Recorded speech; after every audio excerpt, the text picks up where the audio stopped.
تو اللہ اس سے نعمت چھین لیتا ہے. اگر اچھی آواز والا نافرمانی کرے گا آواز چھن جائے گی, اچھی صحت والا نافرمانی کرے گا صحت چھن جائے گی. آپ کہیں گے کہ کچھ ایسے بھی ہیں کہ بڈھے ہو کر بھی وہ طاقتور رہتے ہیں. میں نے کہا بالکل. ایک بزرگ تھے حضرت جنید بغدادی کے دور اور ایک بڈھا تھا جنید دونوں کا واقعہ سن لیں آخری میں. ایک بڈھا بغداد کے بازار میں بھیک مانگ رہا تھا, کوئی اس کو بھیک بھی نہیں دے رہا. میں اپنے جوانوں سے کہتا ہوں جب جوانی میں خدا کی نافرمانی کرو تو اللہ بڑھاپا اتنا دردناک دیتا ہے کہ لوگ موت مانگتے ہیں تو اللہ ان کو موت بھی نہیں دیتا.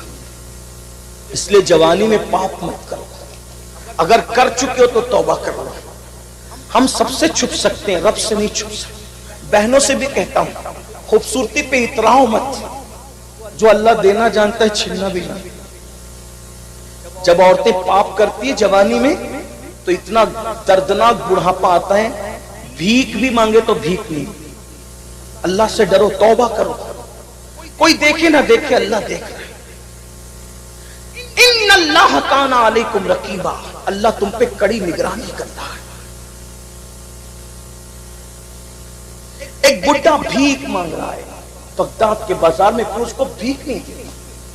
سرکار جنید بغدادی کے مریدوں نے کہا سرکار بغداد اتنا بے وفا ہو گیا, بغداد اتنا بے مربت ہو گیا آپ کی موجودگی کے باوجود کہ ایک بڈھا بھیک مانگ رہا ہے تو اس کو بھیک بھی نہیں دیتا. سرکار سید الطائفہ جنید بغدادی نے فرمایا بیٹو اس بڈھے نے جوانی میں بہت پاپ کی ہوں گے, اسی لیے آج اس کو کوئی بھیک دینے والا. جب تحقیق کی گئی تو پتا چلا کہ ہاں جوانی میں بڑا پاپی تھا اور بڑھاپا اتنا دردناک ہے کہ گھر سے نکال دیا گیا, کوئی ٹھکانہ ہی نہیں ہے. حالانکہ سب بڈھے ایسے نہیں ہوتے اور سب مصیبت زدہ بھی ایسے نہیں ہوتے, لیکن ایک بات ہے حکم اکثریت کا بیان کیا جاتا ہے. ٹھیک, چند ایک لوگ اگر نیک ہو کر کے بھی مصیبت آئے اللہ ان کو آزمانا چاہے تو ایک الگ میٹر ہے, ایک الگ بات ہے. جیسے ہر بیمار پاپ کی وجہ سے بیمار نہیں ہوتا. ایوب علیہ السلام تو معصوم تھے لیکن کتنے بیمار پڑے تو وہ درجات کی بلندی کے لیے تھا. ٹھیک, حضرت نوح علیہ السلام کا بیٹا بگڑ گیا تو معاذ اللہ کسی گناہ کی وجہ سے نہیں بگڑا, اللہ کی طرف سے آزمائش تھی. تو سب کو ایک لکڑی سے مت ہانکیے گا, لیکن حکم اکثر کا بیان ہوتا ہے, اتنا یاد رکھنا.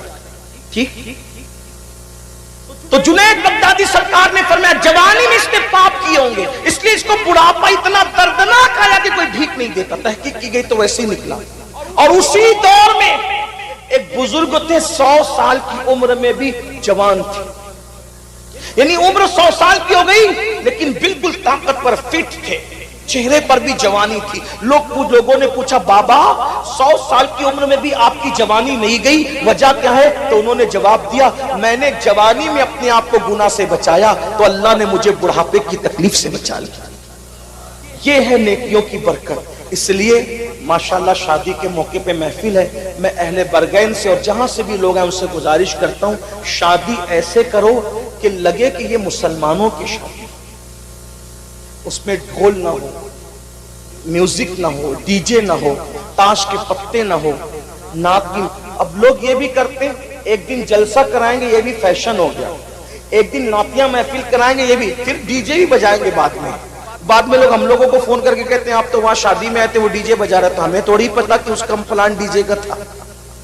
میرے آقا صلی اللہ علیہ وآلہ وسلم کے دیوانوں, انسان کو اللہ جب کوئی نعمت دیتا ہے, انسان کو اللہ جب کوئی طاقت دیتا ہے, انسان کو اللہ تبارک و تعالی جب کسی نعمت سے نوازتا ہے تو اللہ تبارک و تعالی نعمت دینے کے بعد وہ نعمت دینے والا خدا ایک کنڈیشن رکھتا ہے کہ نعمت پانے کے بعد اگر تم میری نافرمانی نہیں کرو گے, کنڈیشن یہ ہے نعمت پانے کے بعد اگر تم میری نافرمانی نہیں کرو گے تو میں نعمت میں اضافہ کر دوں گا, نعمت کو بڑھا دوں گا.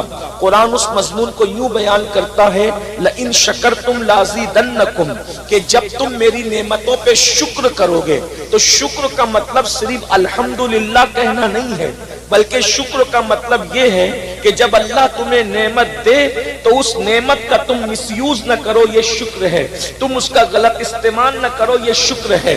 اور اگر انسان نعمت پانے کے بعد جب اس نعمت کا مس یوز کرتا ہے، غلط استعمال کرتا ہے، اللہ کی نافرمانی کرتا ہے، تو پھر اللہ اس نعمت کو بہت دنوں تک تمہارے پاس رہنے نہیں دیتا، بلکہ اللہ اس نعمت کو چھین لیتا ہے۔ نعمتوں میں بہت سی نعمت ہے، میں ایک نعمت کا ذکر کروں۔ نعمتوں کے اندر بہت بڑی نعمت ہے مال۔ مال اللہ کی عطا ہے، مال اللہ رب العزت کی بہت بڑی عطا ہے۔ مال ہوتا ہے تو انسان صدقہ بھی دیتا ہے، مال ہوتا ہے انسان حج بھی کرتا ہے، مال ہوتا ہے انسان مسجدیں بھی بناتا ہے، مال ہوتا ہے انسان مدرسے بھی بناتا ہے۔ غرض کہ مال بری چیز نہیں ہے۔ کچھ لوگ مال کو برا سمجھتے ہیں، میں سمجھتا ہوں کہ غالباً ان کو مکمل طور پر اسلام کی تعلیمات پر ان کی نظر نہیں ہے، اس لیے وہ مال کو برا سمجھتے ہیں۔ اگر مال برا ہوتا تو عثمان غنی اسی مال سے 2 مرتبہ جنت کیوں خریدتے؟ آپ جانتے ہیں کہ مال، اللہ اکبر، اگر فرعون کے پاس گیا تو اس نے فرعون کو جہنم کا کندن بنا دیا، جہنم کا ایندھن بنا دیا۔ اللہ اکبر، جہنم کا ایندھن بنا دیا۔ کندن کیا بنتا؟ ایندھن بنا دیا۔ نمرود کے پاس گیا، اس کو جہنم کا ایندھن بنا دیا۔ بخت نصر کے پاس گیا، اس کو جہنم کا ایندھن بنا دیا۔ شداد کے پاس گیا، اس کو جہنم کا ایندھن بنا دیا۔ لیکن وہی مال جب سیدنا عثمان غنی کے پاس آتا ہے تو عثمان غنی 2 مرتبہ اسی مال سے جنت خریدتے نظر آتے ہیں۔ اور اللہ کے رسول نے کسی صحابی کو وہ نہیں فرمایا جو سیدنا عثمان غنی کو فرمایا۔ جب سرکار عثمان غنی نے 300 اونٹ مال سے بھر کر جنگ تبوک کے موقع پر چندے کے طور پر اسلام کو پیش کیا تو میرے آقا نے ارشاد فرمایا، آج کے بعد عثمان کچھ بھی کرے اس کو کوئی عمل نقصان نہیں پہنچائے گا، عثمان کچھ بھی کرے اللہ اس کو جنت ہی عطا فرمائے گا۔ اندازہ فرمائے یہ مال کی برکت ہے۔ میرے بھائیوں، مال سے آپ نے جنت خریدی ہے۔ اسی طریقے سے آقا ارشاد فرماتے ہیں، من بنا للہ مسجدن بنا اللہ لہ بیتن فی الجنہ، کہ جو اللہ کے لیے مسجد بناتا ہے اللہ اس کے لیے جنت میں محل بناتا ہے۔ بھائیوں بتاؤ، اگر انسان کے پاس مال نہ ہو تو کیا وہ مسجد بنا سکتا ہے؟ وہ مسجد کی تعمیر کر سکتا ہے؟ نہیں، ہرگز تعمیر نہیں کر سکتا۔ اسی طریقے سے حج کرنے جاؤ تو ہر قدم پہ نیکی ملتی ہے، حج کرنے والے کے تمام گناہ معاف ہو جاتے ہیں، حج کرنے والا گناہ سے ایسے پاک ہوتا ہے جیسے ابھی اپنی ماں کے پیٹ سے پیدا ہوا۔ بتاؤ کیا بغیر پیسے کے کوئی حج کر سکتا ہے؟ اللہ اکبر، اسی پر آپ قیاس کر لیں۔ اور ایک بات اور سن لیں، میرے آقا فرماتے ہیں صدقہ دیا کرو، اس لیے کہ صدقہ بلاؤں کو ٹال دیتا ہے، صدقہ بری موت سے بچا لیتا ہے، صدقہ انسان کو بری موت سے بچاتا ہے۔ جو چاہتا ہے کہ اللہ اس کو بری موت نہ دے اور بری موت سے اس کی حفاظت ہو تو آقا ارشاد فرماتے ہیں، ایک ہاتھ سے صدقہ دو تو دوسرے ہاتھ کو خبر بھی مت ہونے دو۔ مال نہیں ہوگا تو کیا انسان صدقہ دے گا؟ تو یہ مال بہت بڑی اللہ کی نعمت ہے۔ اسی طریقے سے دوسری نعمت یہ جان اور جوانی جس کو کہتے ہیں، یہ بھی اللہ کی بہت بڑی نعمت ہے۔ اللہ اکبر۔ لیکن اب آئیے میں آپ کے سامنے ان دونوں نعمتوں کا ذکر کرنے کے بعد اب آپ سے پوچھنا چاہتا ہوں، مال سب چاہتے ہیں لیکن اللہ اکبر جب مال آتا ہے تو مال کا مس یوز کیا جاتا ہے، مال کا غلط استعمال کیا جاتا ہے۔ قرآن کہتا ہے ان اللہ اشتری من المؤمنین انفسهم واموالهم بان لهم الجنہ، کہ اللہ نے مومنوں کی جان کو، مومنوں کے مال کو جنت کے بدلے خرید لیا ہے۔ اب آپ سب کی توجہ چاہتا ہوں، پتا چلا ہماری جان ہماری نہیں ہے، ہمارا مال ہمارا نہیں ہے، جان بھی اللہ کی ہے، مال بھی اللہ کا ہے۔ اور اللہ اکبر، آج کل کے مسلمان، اللہ اگر مال دیتا ہے تو مال کو اللہ کی راہ میں خرچ کرنے کی بجائے، گھبرائیے گا مت، میں کوئی چندے کی تمہید نہیں باندھ رہا ہوں، میں صرف آپ کے دلوں کی تطہیر کے لیے، آپ کی افکار کی تطہیر کے لیے کچھ پیغام پیش کرنا چاہتا ہوں۔ اللہ اکبر، آج کے مسلمانوں کے پاس جب مال آتا ہے، آج کے مسلمانوں کے پاس جب جوانی آتی ہے تو مال اور جوانی کا مس یوز کتنا ہو رہا ہے۔ اللہ اکبر، آج پوری دنیا کے اندر جتنے جرائم، جتنے پاپ قوم مسلم کر رہی ہے، اتنے جرائم دنیا کی کوئی قوم کرتی نظر نہیں آتی۔ کتنے افسوس کی بات ہے، میں ایک دلیل کے ذریعے سے اس کو ثابت کروں گا۔ اسی ہندوستان میں دیکھ لیں، ہندوستان کے اندر اللہ اکبر، رمضان شریف کی کوئی اہمیت کیا دوسری قوموں کے نزدیک ہے؟ ہرگز نہیں۔ رمضان شریف کی اہمیت صرف مسلمانوں کے نزدیک ہے، دوسری قومیں رمضان شریف کا احترام نہیں کرتی، اس کی عزت نہیں کرتی۔ بہتوں کو تو پتا بھی نہیں کہ رمضان شریف کیا ہے، لیکن ایک بات پر ہمیشہ غور کرنا، توجہ کرنا، ایک بات پر ہمیشہ غور کرنا کہ اللہ اکبر، جتنی نئی فلمیں آتی ہے، کوئی بھی نئی فلم رمضان شریف کے اندر نہیں آتی ہے، یا تو رمضان شریف سے پہلے آتی ہے یا تو رمضان شریف کے بعد آتی ہے۔ آپ ہمیشہ غور کرنا، کوئی بھی نئی فلم آپ کو کبھی رمضان شریف میں، ہندوستان کی بات کر رہا ہوں جہاں مسلمان لوگوں کے کہنے کے مطابق صرف 25 کروڑ مسلمان ہیں، آپ مجھے بتائیں دنیا دوسری قومیں ہم سے 4 گنا زیادہ، یعنی دوسری قومیں 100 کروڑ ہے، اور ہم ہندوستان میں لوگوں کے کہنے کے مطابق، حالانکہ اگر سچائی سے گنا جائے تو الحمدللہ ہم 30 کروڑ سے بھی زیادہ اس ملک کے اندر، اس ملک میں ہم 30 کروڑ سے بھی زیادہ، لیکن چلے جو لوگ کہتے ہیں وہی کہتا ہوں، 25 کروڑ مسلمان اس دنیا، اس ہندوستان میں رہتے ہیں، 100 کروڑ دوسرے سب مل کر کے رہتے ہیں۔ آپ سے پوچھتا ہوں، رمضان شریف میں نئی فلم کیوں نہیں آتی ہندوستان میں؟ رمضان شریف سے پہلے کیوں آتی ہے؟ رمضان شریف کے بعد ہی کیوں آتی ہے؟ اس لیے کہ ان کی سروے رپورٹ یہ ہے کہ جو بھی فلم ہٹ ہوتی ہے، جو بھی فلم کامیاب ہوتی ہے، وہ صرف مسلمانوں کے دیکھنے سے کامیاب ہوتی ہے۔ یعنی جتنا زیادہ ہندوستان میں مسلمان فلم دیکھتا ہے، اتنا دنیا کا کوئی مذہب کا انسان نہیں دیکھتا۔ ہر مذہب کا آدمی زیادہ سے زیادہ سیٹرڈے یا سنڈے کو فلم دیکھنے جاتا ہے، لیکن یہ مسلمان ہے۔ اللہ اکبر، بتاؤ مسلمانوں، احساس کرو، جس قوم کے پاس قرآن نہیں وہ صرف چھٹی کے دن فلمیں دیکھتے ہیں، اور جس قوم کے پاس قرآن ہے، جس قوم کے پاس رحمان کا رشتہ ہے، جس قوم کے پاس آمنہ کے لال محمد الرسول اللہ جیسا نبی ہے، وہ قوم کس قدر فلموں میں ڈوب گئی، کس قدر وقت کا مس یوز کر رہی ہے، وقت کا غلط استعمال کر رہی ہے، جوانی کا غلط استعمال کر رہی ہے، دولت کا غلط استعمال کر رہی ہے، کہ فلمیں سب سے زیادہ کوئی دیکھ رہا ہے تو وہ قوم مسلم ہے، جوا سب سے زیادہ کوئی کھیل رہا ہے تو وہ قوم مسلم ہے، نشہ سب سے زیادہ اگر کسی کے محلے میں ہے تو وہ قوم مسلم ہے۔ عورتوں پر اللہ اکبر گندی نگاہ کے حوالے سے جتنا زیادہ بگاڑ ہمارے معاشرے میں ہے، شاید ہی کسی کے معاشرے میں ہو، مگر سن لو اور اچھی طرح سن لو، آج کل کے نوجوان لڑکے یا دولت مند لوگ یہ سوچتے ہیں مولوی صاحب آپ کو کیا پڑی ہے، آپ دولت ہماری ہے، مال ہمارا ہے، جوانی ہماری ہے، طاقت ہماری ہے، اگر ہم پورے کام کرتے ہیں آپ کا کیا بگڑتا ہے، ہمارا کیا بگڑتا ہے؟ سن لو، اللہ و رسول نے ذمہ داری دی ہے قوم کے علماء کو، قوم کے دانشوروں کو، اللہ کے رسول کے سچے امتیوں کو، کہ بلکہ ہر مومن کو یہ ذمہ داری ہے جب تم برائی کو دیکھو اسے روکو، زبان سے روکو، بلکہ پہلے تو ہاتھ سے روکو، طاقت سے روکو، زبان سے روکو، اور اگر زبان سے بھی نہیں روکتے تو کم سے کم دل میں برا جانو، اور جو دل میں برائی کو برا جانتا ہے یہ اس کے کمزور ایمان کی علامت ہے۔ اب مجھے بتاؤ، جب تم برائی کو برا جانو گے تو یہ کمزور ایمان کی علامت ہے، اور جو برائی کو برا بھی نہ جانے تو کیا اس کا ایمان چلا تو نہیں گیا، اس کے ایمان کا طوطا اڑ تو نہیں گیا، ایمان کا پرندہ اڑ تو نہیں گیا۔ اب مجھے بتاؤ میرے بھائیوں، آپ کہتے ہیں مال میرا ہے، تکلیف آپ کو کیا ہے، جان میری ہے، تکلیف آپ کو کیا ہے؟ تو سن لو، اچھی طرح سن لو، کنویں میں گرنے والے کو بچانے کی ذمہ داری دیکھنے والے پر ہے کہ نہیں ہے؟ سڑک حادثے میں اگر کوئی بس سے ٹکرانے جا رہا ہو تو بولو بچانا اخلاقی فریضہ ہے کہ نہیں ہے؟ ارے نادان، بس سے ٹکرائے گا تو اتنا نقصان نہیں ہوگا، اللہ اکبر، کنویں میں گرے گا اتنا نقصان نہیں ہوگا، لیکن اللہ رب العزت کی نافرمانی کرے گا تو اتنا بڑا نقصان ہوگا کہ اس نقصان سے تجھے کوئی نہیں بچا سکتا۔ آؤ آپ کو بتاؤں، دولت اور جوانی کا مس یوز کرنے والوں، غلط استعمال کرنے والوں، وہ اللہ ہے طاقت والا، قوت والا، جو دینا جانتا ہے تو چھیننا بھی جانتا ہے۔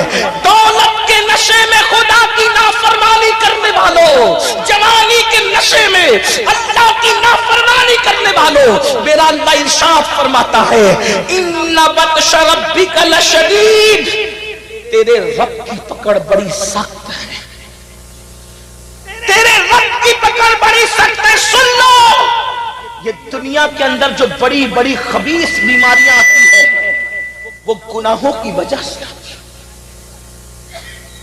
آج کتنے جوان دیکھتے ہی دیکھتے کیسی کیسی بیماریوں کا شکار ہو رہے ہیں، اس کی وجہ گناہ۔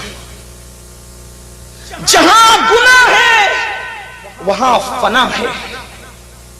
جو دولت کے نشے میں شادیوں میں لوگ ناچتے ہیں، شادیوں میں لوگ شراب پیتے ہیں، شراب تقسیم ہوتی ہے، آج آپ کے یہاں نہیں ہوتی ہوگی لیکن میں ہندوستان بھر کی بات کر رہا ہوں، رت جگہوں میں شراب بانٹی جاتی ہے۔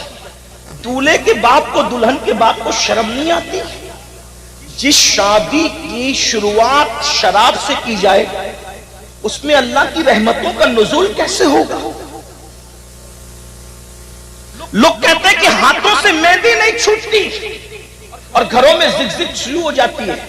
جو شادی میں اللہ کے رسول کا دل دکھایا جائے، جس شادی میں مصطفیٰ جان رحمت کے دل پہ نشتر لگائے جائے، بتاؤ کیا اس شادی کے اندر کبھی برکت ہو سکتی ہے؟ ذرا غور تو کیجیے، کبھی سوچئے تو صحیح۔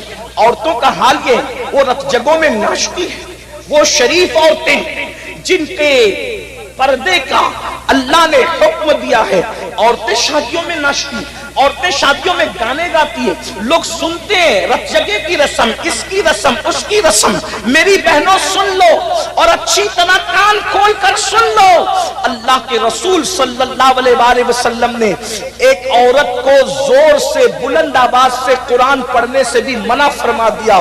فرمایا گیا عورت کی آواز بھی عورت ہے، عورت کو بلند آواز سے قرآن پڑھنے کی اجازت نہیں ہے۔ اب آپ مجھے بتائیں میرے بھائیوں، میری بہنوں، جس عورت کو بلند آواز سے قرآن پڑھنے کی اجازت نہیں، وہ عورت آخر گانے کیسے گا رہی ہے؟ وہ عورتیں ناچ کیسے رہی ہے؟ اور پھر اس شادی میں برکت کیسے ہو سکتی ہے؟ اللہ اکبر۔ تو یاد رکھنا اللہ رب العزت کی پکڑ بڑی سخت ہے، اور جب اللہ کسی پہ پکڑ کرتا ہے اس کے گناہ کی وجہ سے تو دنیا کی کوئی طاقت بچا نہیں سکتی۔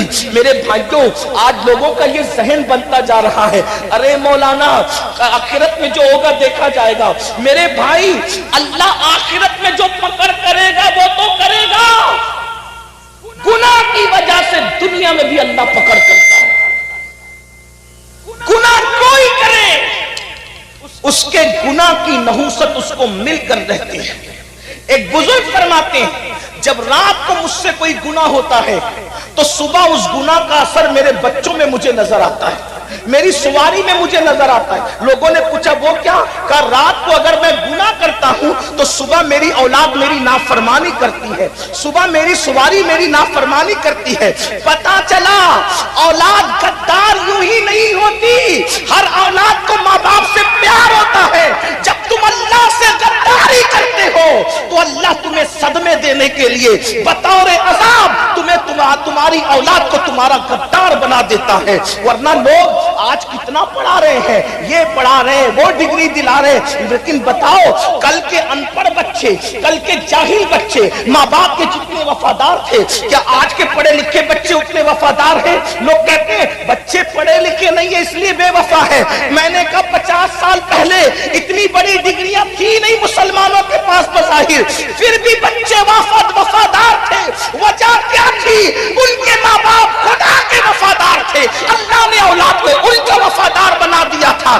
آج ماں باپ بچوں کو ڈگریاں بھی دلا رہے ہیں، انگلش بھی پڑھا رہے ہیں، ڈاکٹر بھی بنا رہے ہیں، وکیل بھی بنا رہے ہیں، انجینئر بھی بنا رہے ہیں، پھر کیا ہو رہا ہے؟ لیکن اللہ کے وفادار نہیں ہے ماں باپ۔ تو جو ماں باپ اللہ کے وفادار نہیں، اللہ نے ان کی اولاد کو ان کا غدار بنایا ہے، اللہ نے ان کی اولاد کو ان کا باغی بنایا ہے تاکہ تمہیں اللہ صدمے دے اور تمہیں بطور عذاب یہ بتائے ان بطش ربک لشدید۔ یاد رکھنا اگر اللہ پہاڑ تم پر گرا دیتا تو تم کو اتنی تکلیف نہ ہوتی